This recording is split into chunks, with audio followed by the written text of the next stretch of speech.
Olá, sejam bem-vindos e bem-vindas ao RH Top 5 2025. Essa é a trilha 6, jornada de capacitação. Roda de conversa, não basta só uma palestra. Como preparar a capacitação de habilidades emocionais. Eu sou o Daniel Consani, CEO do Grupo Top RH, e agora eu vou fazer uma breve audiodescrição minha. Eu sou um homem branco, de estatura mediana, com cabelo, barba e bigode castanhos, olhos também castanhos, e eu estou usando uma camiseta cinzenta, mais para o preto, mais escura. Eu estou também em um ambiente bem iluminado, em frente a uma parede neutra e com alguns itens de decoração que aparecem ao lado da minha cabeça aqui, nos dois lados da minha cabeça, na verdade. Como eu falei, essa conversa de hoje continua, dá continuidade à trilha 6, jornada de capacitação, e a gente vai falar sobre as questões emocionais, como trabalhar habilidades emocionais dentro das organizações. Esse tema ainda é um tabu. A gente vai entender se é e, se for, como vencê-los.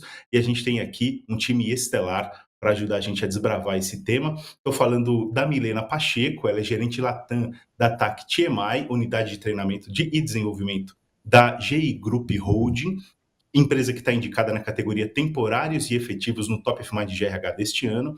Está também com a gente aqui a Regina Camargo, CEO e founder da Across Consultoria de RH, que está indicada na categoria Plataforma de Contratação de Jovem Aprendiz, Estagiário e Trainee. E para completar o nosso time, está também com a gente o Vitor Lambertucci, CEO da Profere Educação. O Vitor está indicado na categoria Mentoring barra palestrante no top deste ano. Gente, eu agradeço imensamente a participação de vocês. É um prazer enorme contar com cada um de vocês aqui para a gente desbravar um tema que é tão importante e, de certa forma, ainda sofre alguma resistência quando a gente fala sobre emoções dentro das organizações. Mas antes da gente entrar no nosso bate-papo em si, eu gostaria de pedir que vocês fizessem uma breve apresentação de vocês e também uma audiodescrição, começando pela Milena. Milena, por favor. Muito bem, bom dia, pessoal. Muito obrigada pelo convite. Quero começar dizendo que eu estou muito feliz de estar aqui com vocês. Bom, uma breve descrição sobre mim. Eu sou uma mulher branca, com cabelo ruivo, uso óculos, estou agora usando uma blusa preta. Estou num lugar iluminado no meu escritório de trabalho. Atrás de mim, vocês podem notar alguns livros, alguns bonequinhos das minhas coleções. E agora, me apresentando brevemente, eu trabalho como consultora de carreira e desenvolvimento organizacional. E eu gosto muito de me apresentar contando por que eu acordo todos os dias para fazer o que eu faço. Eu tenho como propósito de vida ajudar as pessoas a serem quem elas nasceram para ser e se desenvolverem nesse mundo tão complexo, tão ambíguo, com tantas transformações. E eu sou apaixonada por isso, apaixonada por pessoas e pelas transformações, em apoiá-las nessa jornada de desenvolvimento. Então, espero que a gente tenha um bate-papo aí muito rico e que esse bate-papo possa ajudar muito as pessoas nas suas jornadas de desenvolvimento. Obrigada. Que legal, muito bom contar com a participação sua, viu, Milena? Agora eu passo a palavra para a Regina. Bom, bom dia a todos, um prazer estar aqui com vocês. Eu sou a Regina Camargo, vou me autodescrever. Sou uma mulher branca, tenho cabelos castanhos na altura do queixo. Eu estou vestindo uma blusa rosa e atrás de mim eu estou num escritório também bastante iluminado, é o lugar onde eu trabalho. Tem aí alguns objetos de decoração e livros que fazem parte do meu ambiente aqui de trabalho. Falando um pouco de mim, eu sou, então, a fundadora da Cross. A Cross está no mercado já há 28 anos. Eu sou formada em Língua e Literatura Inglesas e Psicologia. E antes de montar a Cross, eu tive uma experiência organizacional importante, onde eu trabalhei nas áreas de atração e seleção, trabalhei na área de talent management e na área de treinamento e desenvolvimento também, né, que são as áreas de atuação que a Cross tem hoje. E eu tenho algumas certificações na área de treinamento e desenvolvimento, então estou muito feliz de poder estar participando dessa conversa, né, sobre um assunto tão importante e que tem a ver aí com a minha experiência profissional também. Então, estou muito feliz de estar aqui com vocês hoje. A gente que está feliz, viu, Regina, de poder contar com a sua participação. E agora, finalmente, eu peço para o Tuti também fazer uma breve apresentação e sua audiodescrição, Tuti. Boa, pessoal, muito bom estar com vocês aqui, tá? Uma saudação para todo mundo que nos acompanha. Bom, eu sou o Vitor Lambertucci, mas todo mundo me conhece como Tucci, então fiquem à vontade para me chamar assim. Eu sou um homem branco, gay, cis, sem deficiência, tô de cabelo curtinho arrepiado, com a minha barba preta, vestindo uma camisa bem floral, azul, e tô aqui no ambiente do meu quarto, escritório, tá? Então tem uma cama que atrás com algumas almofadas, uma parede branca e algumas roupas penduradas ali em alguns ganchinhos pretos na porta. Eu sou CEO, né, sócio-diretor executivo da Profere Educação, que vem aí há 5 anos mostrando que inclusão e performance andam juntas, né, e ajudando a construir um mercado potente em plural. Eu gosto de dizer que sou mineiro de BH, apesar de estar há quase 8 anos aqui em São Paulo. Tenho sido feliz aqui na cidade, né, apesar dos corres que a gente sempre fala de São Paulo. Adoro fazer rolês gastronômicos, sou pai de pet da Sofia, uma cachorrinha linda, e costumo dizer que eu sou um cara bastante inquieto e criativo de plantão. Quero muito contribuir com essa nossa conversa de hoje sobre essas habilidades que são tão fundamentais, né, que são as habilidades humanas, mas como o Daniel falou no início, ainda ficam um pouco em segundo plano. Vamos falar sobre isso. Caramba, não falei para vocês que o nosso time hoje é estelar mesmo? E tem que ser assim, né, gente? Porque o tema é espinhoso, pode não parecer e pode haver a sensação, e acho que é uma sensação verdadeira, real, de que houve uma evolução ao longo dos anos. Eu, pelo menos, comecei a trabalhar com conteúdo voltado para gestão de pessoas em 2005, ou seja, lá se vão 20 anos, e dá para perceber, obviamente, que falar de emoções, falar de desenvolvimento de habilidades emocionais nas organizações, hoje é mais fácil, né? Hoje há um terreno muito mais fértil para isso do que 20 anos atrás. Mas ainda assim, dá para notar também que há uma certa resistência, dá para notar também que não é tão fácil assim, ainda há alguns elementos que tornam difícil que a gente fale de emoções nas organizações. E eu queria começar perguntando para a Regina, Regina, também para compartilhar um pouco da sua experiência conosco, como é que você nota a evolução do tema, digamos assim, e como você vê o cenário atual em termos de abertura ou uma certa resistência para que se fale de desenvolvimento de capacidades e habilidades emocionais nas organizações? Bom, eu acho que, como você mesmo comentou, eu acho que a gente vive um mundo que está muito diferente, né, do mundo que a gente já viveu há algum tempo atrás, né. E eu acho que tem um elemento importante, assim, que faz com que esse tema seja mais em voga e seja cada vez mais relevante, eu acho que tenha mais abertura para esse tema, que é a própria o próprio fato da gente ter 5 gerações convivendo no ambiente de trabalho, né. Especialmente a nova geração, que tem essa questão de propósito, né, tem essa questão desse desejo de poder estar num lugar onde ela possa ser ela mesma, né. Então eu acho que, o ambiente onde a gente está vivendo, o mundo que a gente está vivendo, ele é um ambiente que ele de alguma forma está abrindo espaço para que esse tema seja cada vez, mais importante e mais relevante. Mas assim como a gente tem esses jovens puxando essas questões, eu acho que a gente também tem as gerações mais antigas, vamos dizer assim.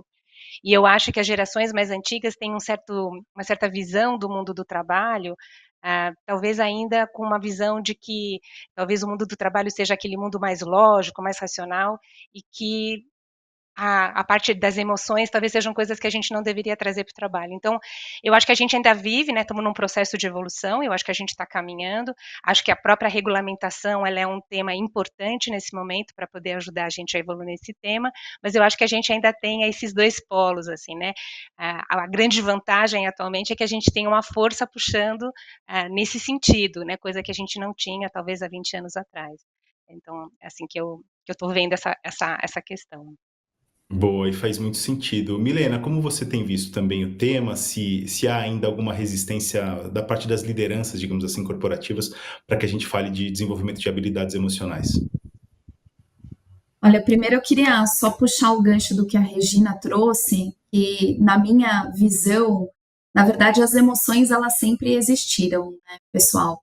Eu acho que a diferença é que antes, talvez nós não olhássemos para elas da mesma maneira que a gente olha hoje. E muito disso se deve até ao que a gente vivenciou por conta de pandemia, que foi um grande marco na vida de todo mundo, né?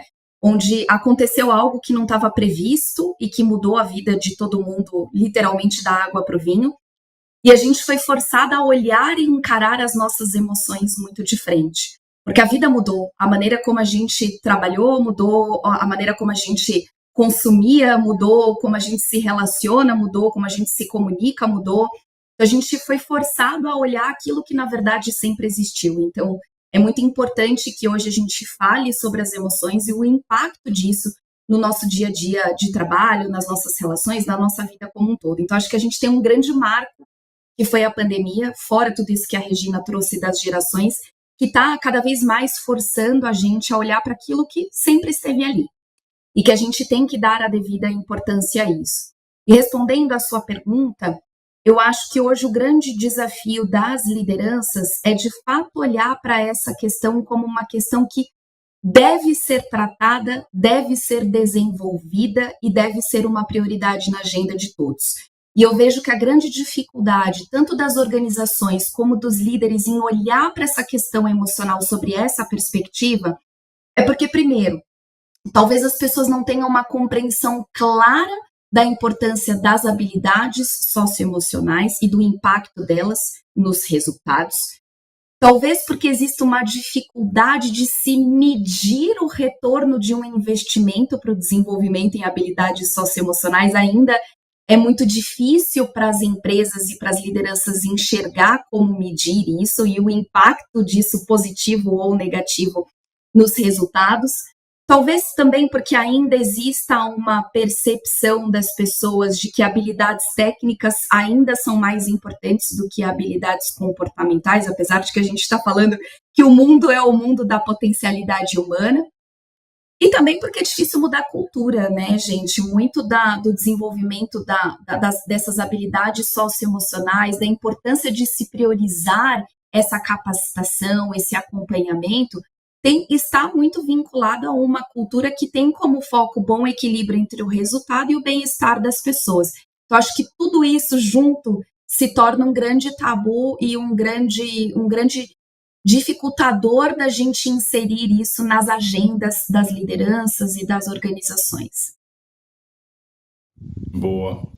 Tuti, eu quero ouvir você também. Muito bom. Acho que Milena e Regina trouxeram pontos super importantes aí para a gente trazer um contexto, né, uma ambientação dessas habilidades. O que eu queria contribuir aqui são alguns dados, justamente nesse ponto da gente mostrar para as nossas lideranças e para as pessoas decisoras o quanto trabalhar as habilidades socioemocionais, sociocomportamentais, também conhecidas como soft skills, que eu brinco que de soft, né, de simples e leve não tem nada, e que a gente prefere chamar na Profere Educação de habilidades humanas, né, porque afinal são competências que todos nós temos, né, mas que elas podem e devem ser aprimoradas ao longo da vida e até projetadas para diferentes necessidades que a gente tem na nossa jornada profissional, no nosso fazer, no desafio que a gente está atendendo naquele momento, onde a gente estiver, né? Seja empreendendo, intraempreendendo dentro de uma corporação também. O Fórum Econômico Mundial mostrou para a gente, nesses levantamentos recorrentes, né, que ele faz sobre as principais competências requisitadas pelo mercado, que 80% delas são habilidades humanas. Então, saber resolver problemas complexos, criatividade, originalidade, né, a própria comunicação, relacionamento entre equipes, tudo isso são habilidades que estão em voga no momento da transformação digital acelerada. Então, eu brinco que na era digital as habilidades são humanas, né? E também que o agora é da diversidade, porque a gente sabe a nossa responsabilidade de incluir públicos que historicamente, né, foram subrepresentados ou excluídos do acesso ao mercado de trabalho. Então, esse é um dado importante. A Associação Brasileira de Treinamento e Desenvolvimento, a ABTD, também revelou no seu levantamento mais recente que na formação das lideranças, está se priorizando o investimento em habilidades humanas ou socioemocionais. Porque não adianta ter aquela pessoa gestora que é técnica, que entende de todos os processos e rituais, se ela não entende de gente. Né? Como a gente falou aí, realmente a gente está falando sobre o potencial humano e como que a gente passa a se desenvolver e acompanhar essas transformações tão, né, assim, imprevisíveis, não lineares, ambíguas, que gera tanta ansiedade, né, de você sempre ter várias perguntas e poucas respostas. Então a gente está sendo movimentado pelas perguntas, né, não pelas respostas. Isso é muito interessante para quem gosta de criar, de inovar, mas é também um pouco desesperador, sufocante a gente passar por todo dia uma notícia, né, nova, que assim muda a maré, muda o direcionamento e a gente tem que se adaptar.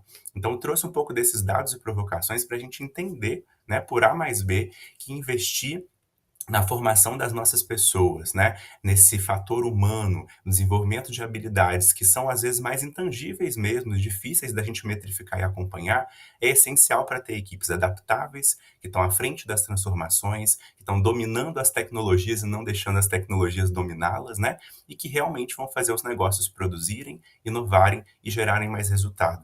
O mais importante é quando a gente realmente consegue entregar a nossa melhor energia, a gente sente que a gente pertence a um espaço, pode ser quem a gente com certeza vai entregar mais valor para a nossa própria jornada e para a organização com a qual a gente está se conectando também. Então, por isso é tão importante que a gente pare de colocar isso num lugar de segundo plano, né, de investir só em emergências, parar de contratar as pessoas pela habilidade técnica e demitir pela falta da habilidade comportamental, que é uma máxima que o mercado tem discutido muito, né?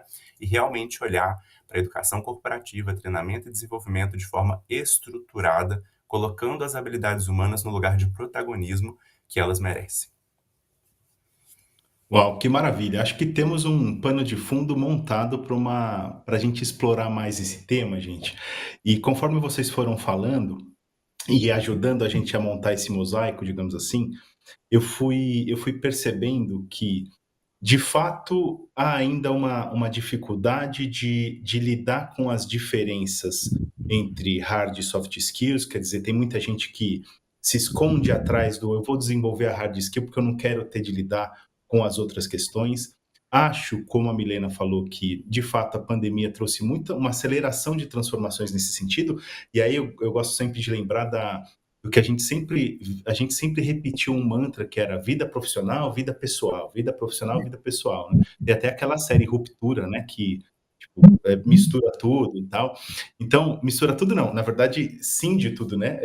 Tem uma divisão bem clara entre vida profissional. O personagem nem sabe o que acontece fora da empresa e vice-versa, né?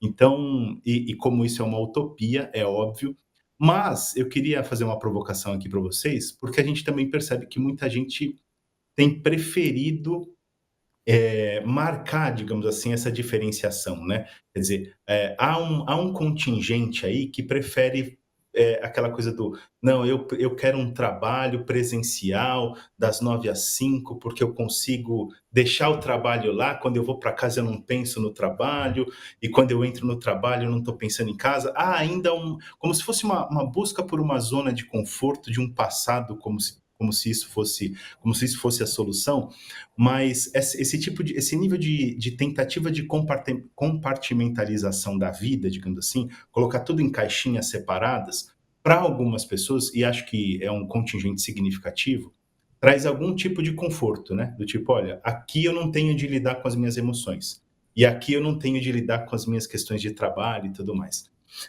E acho, a partir também do que a Regina trouxe, que isso pode ter a ver com uma questão geracional também.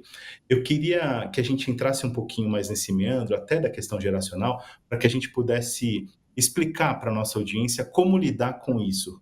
E aí eu acho que a gente pode começar com a Regina, que trouxe esse tema também, de quais são assim os primeiros passos para começar a quebrar essas barreiras, inclusive geracionais, Regina, ou essa busca por uma volta à compartimentalização da vida, quer dizer, uma volta das caixinhas separadas da vida, digamos assim. Interessante que, como você trouxe, né? Você falou assim, acho que as pessoas querem separar como se no mundo do trabalho não tivessem emoções, né? Assim, e como se Exato, na vida exato. pessoal, né, a gente não vivesse emoções o tempo inteiro com as coisas que a gente vive, né? Então, assim, é, eu acho que é uma visão errada, de verdade, né? Assim, acho que a Milena trouxe muito bem, assim, acho que a gente trouxe luz para uma coisa que sempre existiu. Talvez as pessoas não falassem das emoções no trabalho, mas elas sempre existiram ali, né? Uhum. Então, eu acho que, assim, mas sobre os jovens tem uma coisa interessante, assim, né? Eu vejo, não sei se é a experiência de vocês, mas eu vejo porque você também falou assim, talvez um saudosismo de talvez separar as coisas. Mas o jovem não tem esse saudosismo porque ele está entrando no mundo do trabalho agora, né? Mas ele Uhum. tem um pouco dessa visão de que ele quer curtir a vida, né? O trabalho é só uma parte da vida dele, o trabalho não é o todo da vida dele. Então eu vejo que eles gostam de marcar isso até para poder pensar que a vida é mais do que só o trabalho. Ele tem os amigos, tem as coisas que eles querem fazer, tem os projetos que eles querem estruturar. Então, eu sinto que ele tem uma certa departamentalização, mas talvez por motivos muito diferentes, porque eu acho que eles querem, num primeiro momento, eles se veem como seres integrais que querem fazer as coisas em diferentes instâncias. E outras gerações talvez não tivessem os mesmos valores. Então, eu também acho que essa é uma questão de valores, né? De valores geracionais até mesmo, que tem a ver com aquilo que a gente está vivendo, né? Então, assim, eu tenho uma filha de 24 que trabalha hoje em dia. E ela é super responsável, mas quando termina o trabalho dela, terminou o trabalho dela. E ela não está muito preocupada com aquilo que vai acontecer depois, né? Claro, ela é uma pessoa que está no início de carreira, ela não é uma gestora, ela está ainda iniciando a carreira dela.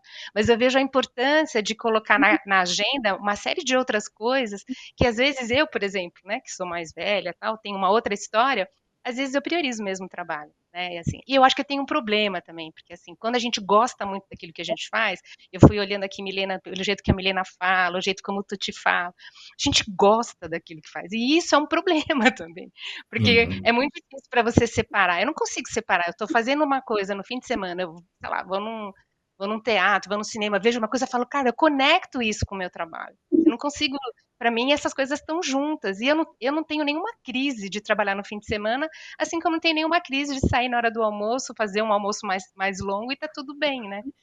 Mas eu acho que isso tem a ver com os valores, sabe, Tuti? Assim, eu acho que é assim, um pouco da minha visão sobre esse tema.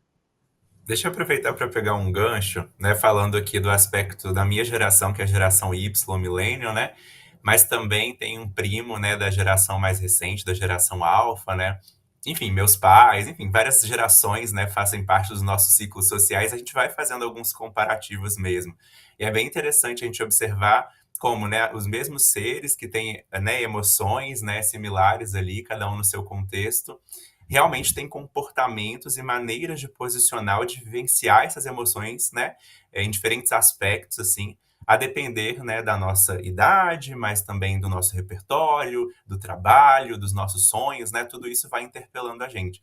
E é interessante mesmo a gente observar, porque talvez daí esteja o maior desafio da nova gestão, né, da nova liderança, porque essa gestão multigeracional, apesar dela ter todos os benefícios, né, da criatividade, da produtividade, de diferentes ideias sendo colocadas na mesa, também tem um grande desafio de quais são os valores, o que realmente faz sentido para cada pessoa, né? Quando a gente fala da proposta de valor da empresa, né, para as pessoas que trabalham lá, se torna mais complicado, mais complexo mesmo a gente generalizar, né, ou criar uma receita de bolo para isso. Eu acho que é impossível, porque realmente eu também, apesar de ser da geração Y, eu tenho essa relação com o trabalho mais intensa, vamos dizer assim.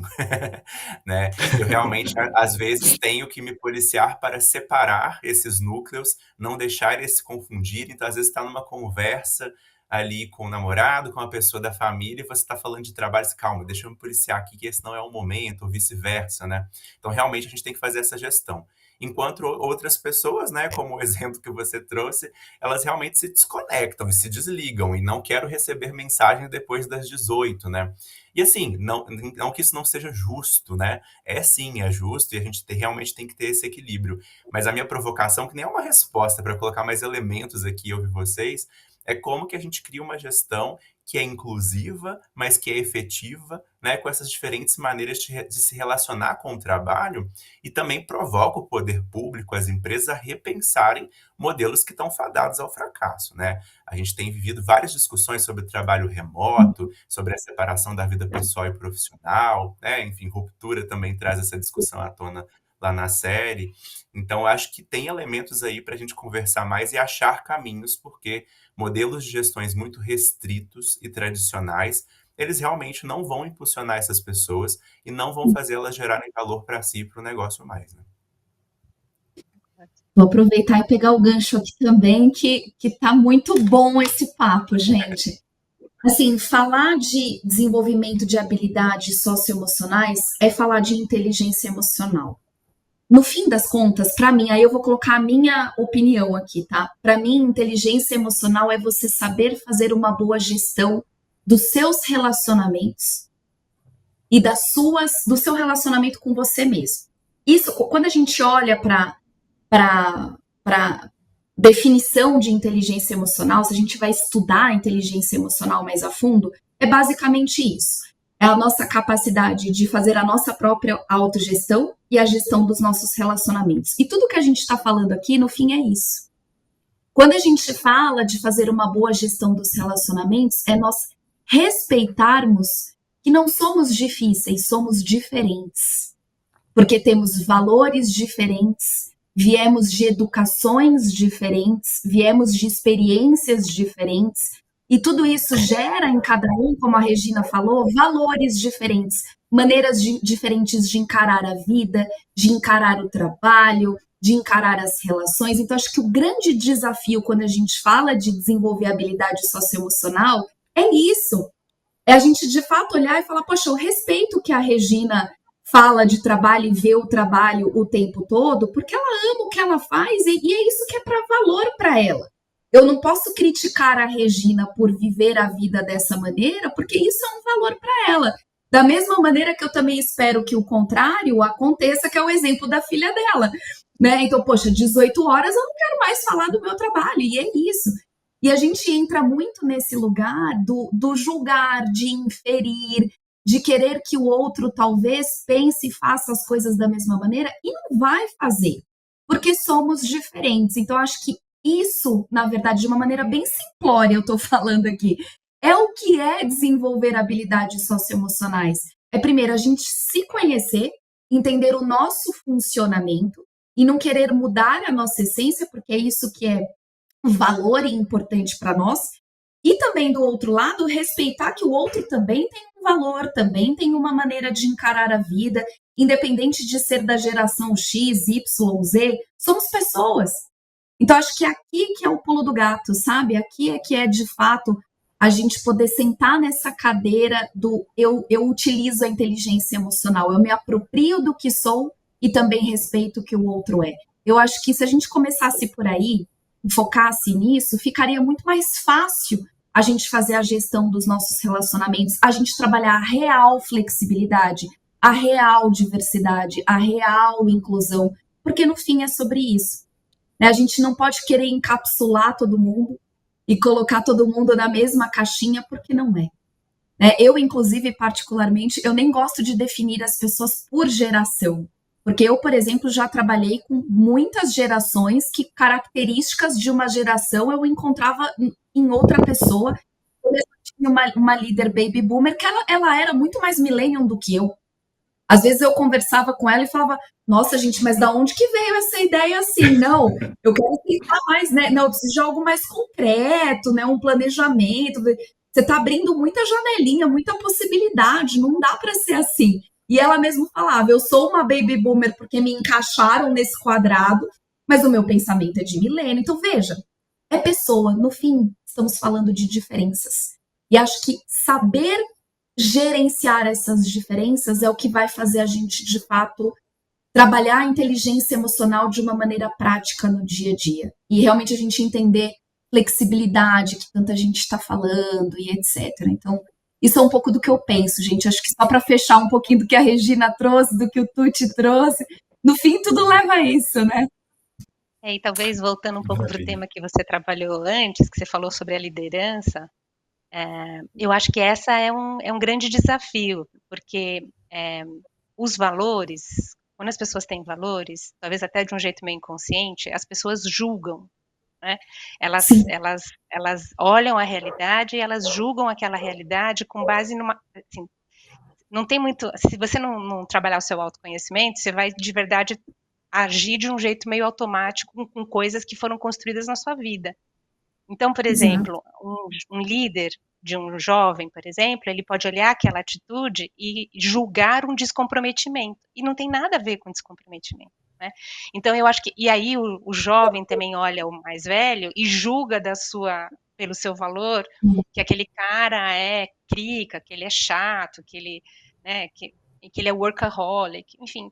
Eu acho que por isso que eu acho que, assim, esse é o grande desafio, né, humano, que é da gente poder reconhecer a nossa história, os nossos valores, por que que a gente pensa dessa forma, mas daí do jeito como você falou, né, Milena, independentemente da geração, como que a gente está aberto a genuinamente entrar no mundo do outro e tentar ver o mundo pelos olhos do outro, para a gente poder se encontrar. No fundo, eu acho que é isso, para a gente poder se encontrar e a gente poder se relacionar, né? Então, eu também acho que, assim, independentemente das gerações e dos valores, eu acho que o grande desafio da liderança é esse mesmo, porque da liderança de todo mundo, porque no fundo a gente julga. Se tem uma coisa que todo mundo faz o tempo inteiro é julgar. E às vezes o jeito como as pessoas julgam leva a gente para um lugar muito ruim nas nossas relações, né? Então, acho que isso serve para o trabalho, isso serve para a nossa vida pessoal também, né? Então, acho que essa é uma grande questão. Boa. Gente, a gente já está quase com o nosso tempo estourado, mas eu preciso ainda explorar mais um pouquinho do conhecimento de vocês. É, se sou um RH assistindo a nossa conversa agora, entendo que o primeiro passo para eu começar a lidar com emoções na minha organizações é incentivar o autoconhecimento. Quer dizer, é de alguma forma investir em programas que favoreçam o autoconhecimento, seja dos líderes, sejam dos profissionais em toda a cadeia da organização. É isso mesmo. Eu queria que a gente saísse aqui com, quer dizer, queria que a nossa audiência saísse dessa nossa conversa com um serviço. Quer dizer, olha, beleza, eu preciso fazer isso e depois pensar naquilo. Quer dizer, qual é o guia, mesmo que ele seja super sintético, gente, eu sei que a gente está simplificando ao máximo um assunto que é absolutamente complexo, mas qual é a lição de casa que a nossa audiência precisa, de alguma forma, cumprir a partir daqui? É investir em autoconhecimento? Acho que podemos começar com o Pessoal, Tuti. boa, vou trazer aqui uma colocação rápida, quero ouvir minhas colegas também, o que que elas avaliam, mas de tudo que a gente estava falando ali no finalzinho da conversa, eu acho que tem uma palavra fundamental antes, assim, que eu acho que anda junto, na verdade, do autoconhecimento, que é a escutativa. Eu acho que sim, a gente tem que ter um olhar para dentro, né, sair um pouco dos estereótipos de qual é a geração Y, a Z, a alfa, e olhar para quem a gente é, quais são os elementos que formam a nossa identidade, o que é importante e relevante para a gente. Acho que essa conversa consigo, né, que as meninas também tocaram, é super importante. Mas tem essa questão do olhar para fora.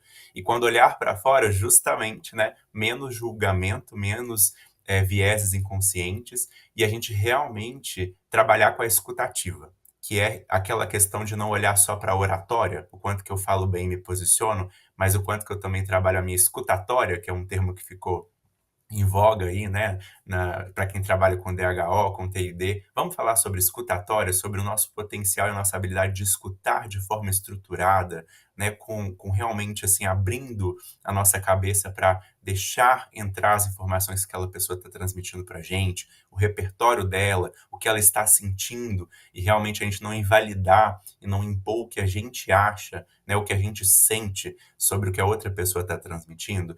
Então, assim, eu acho que esse olhar para dentro é super importante, sim, de forma estruturada, saber das suas potencialidades, dos seus pontos de desenvolvimento, sabe? Não ter receio de olhar para os seus erros e aprender com eles, mas também de exaltar e celebrar aquilo que você é bom, aquilo que você faz bem, e ao mesmo tempo parar para ouvir de forma estruturada e até tecnicamente quem está do outro lado. E principalmente a liderança precisa urgentemente desenvolver mais essa habilidade, né? Trabalhar os feedbacks, os um-a-uns, né? As conversas estruturadas de gestão do time de maneira mais técnica, mas também mais humana e mais atenta. Então eu colocaria esses dois elementos, né? O autoconhecimento, sim, mas também a escutativa como elementos assim cruciais para a gente trabalhar de forma prática e estruturada a construção, né, desse ambiente corporativo que realmente acolhe todas as pessoas e impulsiona todas elas também. Mas quero passar a palavra para escutar as minhas colegas, saber o que, que elas acham disso, o que, que é importante aí para a gente, de uma forma mais atitudinal, né,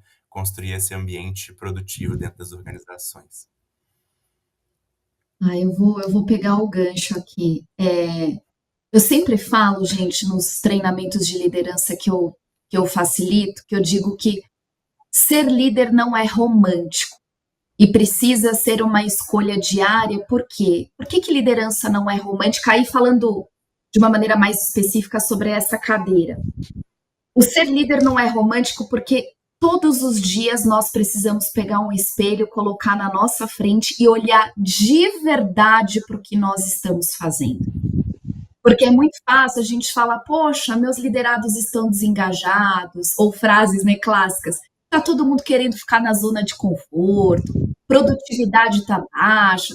Tudo isso pode até ser uma verdade. Só que com certeza você, como líder, tem responsabilidade por essas atitudes hoje estarem acontecendo. E essa é a parte mais difícil de ser líder. É não apontar, mas olhar o que eu estou fazendo que pode estar gerando essa resposta do outro lado. Por isso que autoconhecimento é tão primordial, principalmente para quem está nessa cadeira. A ferramenta do autoconhecimento é o que faz com que, de fato, a gente consiga pegar esse espelho, olhar para dentro da gente, nos autoavaliar e entender o que é que nós estamos fazendo, que pode estar gerando um padrão de comportamento ou resultados que não são efetivos e que eu tenho sim responsabilidade. Por isso que é tão difícil ser líder, porque raramente a gente vai pegar esse espelho e olhar genuinamente para nós. E isso eu estou falando da cadeira de liderança, mas funciona para todo mundo. Né? Independente se você é líder formal de pessoas, você é líder, tá? Deixa eu contar isso para você, porque você é líder de você mesmo. Então é uma provocação aqui. O quanto no dia a dia estamos nos permitindo olhar de verdade para esse espelho, nos autoavaliar todos os dias. O que eu fiz hoje? O que eu pensei que gerou determinada emoção? Que decisão eu tomei que gerou um determinado resultado? E não no sentido da gente se culpar ou se colocar para baixo. Não, mas é porque o autoconhecimento é o que permite a gente desenvolver, transformar, melhorar. E essa é a parte mais difícil. Então, assim, só para colocar a pedra aqui em cima, né? O autoconhecimento é essencial e tudo começa por aí. E para desenvolver essas habilidades tão importantes que o Tuti falou, escutativa, empatia, a gente saber conversar de fato com as pessoas, primeiro a gente tem que olhar para dentro da gente. Porque a gente pode ir na literatura, pode ir um monte de metodologia, seguir, mas se a gente não olhar para a gente dessa maneira, não adianta. Então eu diria que tudo começa por aí. Né? A gente precisa, como liderança, como RH, como instituição, investir cada vez mais que as pessoas se conheçam e se empoderem delas mesmas. Porque eu acho que daí, quando a gente aceita isso e faz esse movimento, a gente tem mais facilidade em desenvolver habilidades. E até de enxergar e conseguir medir o quanto a gente está evoluindo nisso. Sabe, a gente torna tangível quando a gente, de fato, olha para isso. Então, eu diria isso. Joga a provocação aqui para todo mundo pensar o quanto que a gente está colocando o espelho na nossa frente mesmo. Porque, ó, eu falo isso, mas muitas vezes eu não faço isso, tá? Então, não é fácil. Não é fácil. Bom, eu acho que eu vou... Você trouxe uma questão assim, puxa, se a gente vê o RH olhando para a gente aqui, né? O que a gente pode recomendar? E aí eu, assim, construindo sobre o que o Tuti falou e o que a Milena falou, eu acho assim, certamente a questão do autoconhecimento e certamente as habilidades, certo, emocionais e socioemocionais, elas são importantes. Quer dizer, assim, o autoconhecimento é só você se aprofundar para você poder se relacionar através dessas habilidades. Então, eu acho que o passo a passo é a primeira coisa que eu acho que o RH precisa fazer é entender que é fundamental que exista uma conscientização da importância disso, né? Tanto do autoconhecimento quanto das habilidades emocionais. E essa conscientização, começar pela conscientização da importância, de que as coisas estão conectadas, de que habilidades socioemocionais são fator crítico de sucesso para performance sustentável ao longo do tempo, acho que isso é importante. Isso posto, assim, mostrando a importância disso, né, desmistificando algumas coisas dessas separações das caixinhas, eu acho que é fundamental que as organizações eduquem, que as organizações invistam mesmo, né, em treinamentos que possam ajudar as pessoas no seu processo de autoconhecimento. E aí não só treinamento, né? Treinamento é uma ferramenta, mas acho que a mentoria é uma outra ferramenta, o coaching é outra ferramenta que vai ajudando nesse processo de autoconhecimento. Mas eu acho que é fundamental focar também nesse treinamento das habilidades. Por mais que você tenha autoconhecimento, é fundamental que você tenha algumas técnicas que te ajudem a você se relacionar melhor, né? Então, acho sim, a conscientização, a educação, né, o aprendizado, o treinamento. Eu acho, assim, que uma das coisas que talvez fundamentais no meu ponto de vista, eu acho que a gente precisa começar isso de cima para baixo, para poder conseguir construir cultura. Então, eu acho que se tem um público-alvo, se eu não posso começar por todo mundo, eu começaria pela liderança, porque eu acho que a liderança dá o tom, a liderança é que tem que dar o exemplo, e não adianta nada você ter um time embaixo que se conhece, que tem habilidades socioemocionais, se o líder de alguma forma fica barrando todas essas questões. Então, para mim, acho que é fundamental começar esse trabalho também pela liderança, e eu acho que além da liderança, como RH, eu acho que a gente tem que fazer isso descer para os sistemas de recursos humanos. Então, uma liderança bem treinada, mas que também seja de alguma forma avaliada por essas questões no seu processo de avaliação de desempenho, que seja identificado, por exemplo, na sua pesquisa de clima, elementos que estão ligados a isso e que ações você está tomando, porque se a gente não desce também para as questões dos subsistemas de RH, acho que é difícil você criar uma cultura e que responsabilize as pessoas por essas questões. Então, para mim, acho que são um pouco desses aspectos: conscientização, educação, começando pela liderança e, de alguma forma, levando, né, assim, inserindo esses temas nos subsistemas de recursos humanos, né? Então, acho que, para mim, é assim que seria o passo a passo para a gente poder fazer isso acontecer. Maravilha, viu? Olha, eu estou encerrando a nossa conversa, gente, porque o nosso tempo está estouradaço e tudo mais, mas eu queria deixar claro aqui para a produção do Sync, eu estou fazendo isso muito a contragosto, viu? A gente deveria ter aqui uma roda de conversa de pelo menos 1 hora, 1 hora e meia, mas tudo bem, gente. É também sempre bom que fique um gostinho de quero mais. Eu tenho certeza que a nossa audiência ficou com esse gostinho. Eu quero agradecer imensamente, viu, Milena, pela sua participação, para a Regina também, e para o Tuti, um parceiro queridíssimo da gente, que sempre também enriquece muito os nossos eventos, viu, Tuti? Obrigado para vocês, sucesso para cada um de vocês, para a empresa de vocês também.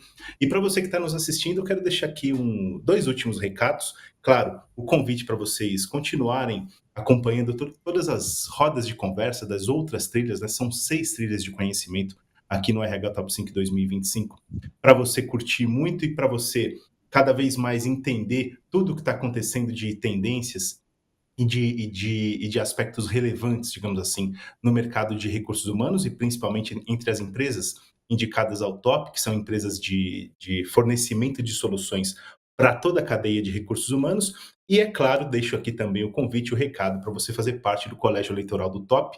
Estamos na reta final de votação, faltam pouquíssimas semanas para a finalização da segunda fase do Top deste ano. E sim, conheceremos os grandes vencedores na festa do dia 22 de outubro. Também já tem ingressos disponíveis. Se você quiser estar lá com a gente, basta entrar em contato com a nossa equipe e estaremos juntos no dia 22 de outubro no Tokyo Marine Hall, em São Paulo, para conhecer os grandes vencedores do Top, tá bem? A gente se vê nas próximas rodas de conversa. Um grande abraço e até mais. Para conhecer mais sobre o prêmio e todos os indicados, tenha sempre por perto os anuários Rumo ao Top e os eleitos. Acesse e receba a edição impressa ou digital. A votação para o Top of Mind de RH termina no dia 30 de setembro. Acesse e vote. Garanta seu lugar na noite de premiação deste ano. Os ingressos já estão à venda.